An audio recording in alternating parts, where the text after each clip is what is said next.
Dragon Language, Myth No More, by Hela Thrice First, a lengthy thesis on the ancient language of the dragons. Dragon.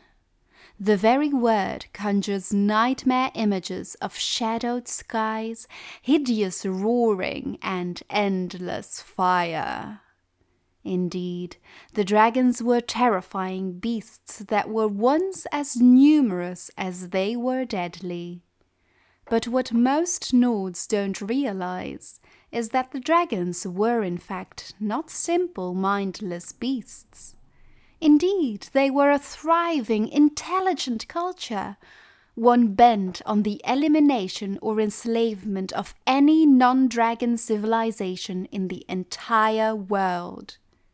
It therefore stands to reason that the dragons would require a way to communicate with one another, that they would need to speak. And through much research, scholars have determined that this is exactly what dragons did. For the mighty roars of the beasts, even when those roars contained fire or ice or some other deadly magic, were actually much more. They were words. Words in an ancient though decipherable tongue. Nonsense, you say. Sheer folly on the part of some over-eager academics.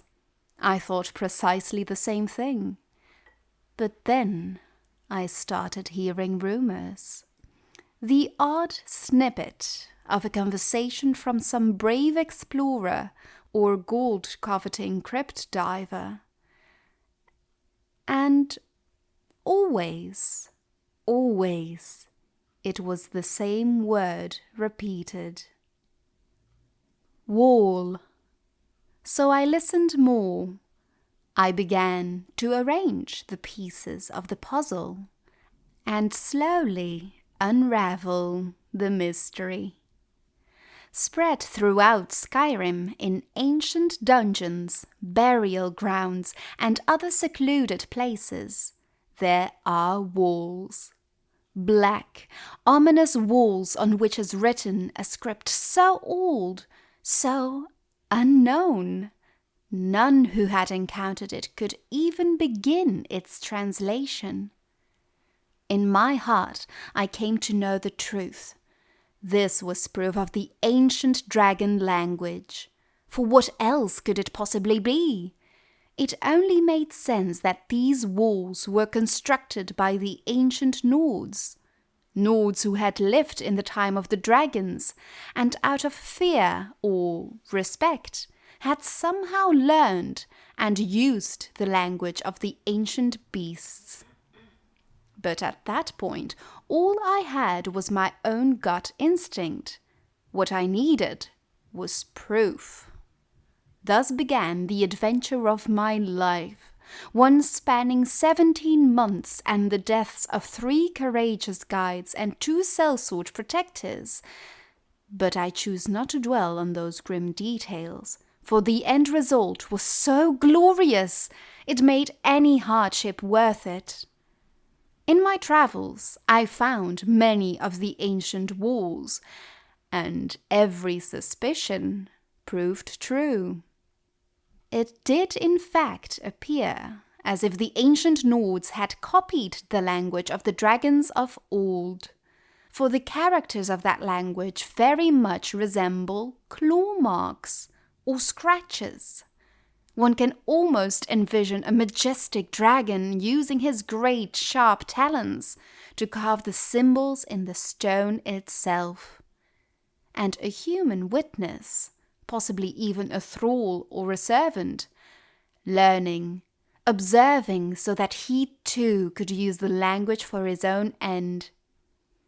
For as I observed the walls I found, I noticed something peculiar about some of the words. It was as if they pulsed with a kind of power, an unknown energy that, if unlocked, might be harnessed by the reader. That sounds like nonsense, I know, but if you had stood by these walls, seen their blackness, felt their power, you would understand that of which I speak. Thankfully, although entranced, I was able to retain enough sense to actually transcribe the characters I saw, and in doing so, I began to see patterns in the language. Patterns that allowed me to decipher what it was I was reading. For example, I transcribed the following passage. Assigning those scratchings to actual Tamrielic language characters, I further translated what I saw into this. Het nog ingnavar gaf godav, wodrei yath moron aufrot do crossis nus sinon siv dinog arctucan, which translates into the Tamrielic as follows. Here lies Ingnavar Ghostbear, who did seek glory on the battlefield of sorrows, but instead found death and dishonor. Then, in another crypt, I encountered a wall with this transcription, which translates into Het nog kopran do iglif isos, wo grind og oblani komorokei vukein, nus ast munax halvut do liv krasar, which ultimately translates into the Tamrielic as Here lies the body of Iglif Iceblood, who met his end not in glorious combat, but at the cruel touch of the withering sickness. And there you see the pattern, the repeated words, here lies, which could only mean one thing. Those walls marked actual ancient Nord burial grounds. You can imagine my nearly uncontainable excitement. It all started to make sense. The ancient Nords used the dragon language for these walls for very specific reasons. One of them was obviously to mark the grave of some important figure. But what else? Were they all graves, or did they serve other purposes as well? I set off to find out, and was well rewarded for my efforts. Here is what I discovered. This passage translates into this. Het mahtarodis tafir skorgilun sinak, when klov govena rinig hakuk roktohat wacharot, which in Tamrielic translates into this. Here fell the treacherous thief Skorgi Leechfingers, whose head was removed by the very axe he was attempting to steal.